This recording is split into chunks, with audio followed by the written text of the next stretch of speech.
నమస్తే అండి, welcome to my channel. నా పేరు సుష్మా. ఈరోజు వీడియోలో సింపుల్గా క్యాబేజ్ ఫ్రై ఎలా చేసుకోవాలో నేను చూపిస్తానండి. సో క్యాబేజ్ అంటే ఎవరు అంత ఇష్టపడరు కదా. సో ఈ విధంగా ఒకసారి చేసి చూడండి, చాలా అంటే చాలా బాగుంటుంది.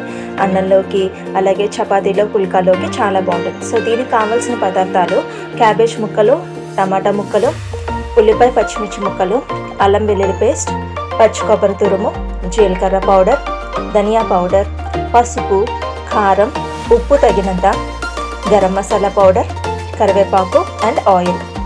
ముందుగా స్టవ్ వెలిగించి కడాయి పెట్టుకొని ఉల్లిపాయ పచ్చిమిర్చి ముక్కలు వేసి ఫ్రై చేసుకుందామండి. కొంచెం ఉప్పు వేసి ఫ్రై చేసుకోండి, త్వరగా మగ్గుతాయి. సో తర్వాత అల్లం వెల్లుల్లి పేస్ట్ వేసి పచ్చివాసనంతా పోయేదాకా ఒకసారి ఫ్రై చేసుకుందామండి.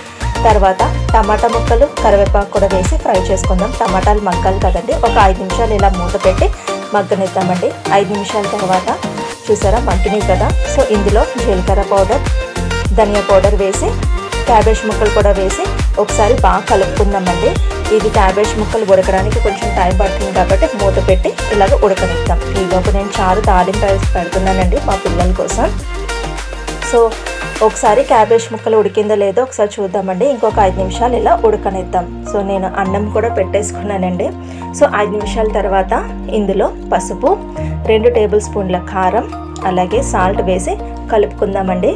లాస్ట్లో గరం మసాలా వేసి అలాగే పచ్చి కొబ్బరి తురుము కూడా వేసి బాగా కలుపుకుందామండి. మీ దగ్గర కొత్తిమీర ఉంటే దాంతో గార్నిష్ చేసుకోండి. నా దగ్గర కొత్తిమీర అయితే లేదు. అన్నం కూడా ఉడికింది కదండి. ఇప్పుడు ప్లేట్లోకి తీసేసుకుందామండి. అంతే అండి, ఎంతో ఈజీగా ఉండే క్యాబేజ్ కోకోనట్ ఫ్రై రెడీ అయిపోయిందండి. మరి మీకు నచ్చిందని అనుకున్నారు, మీరు కూడా ఒకసారి తప్పకుండా ట్రై చేయండి. ఓకేనండి, బాయ్ బాయ్.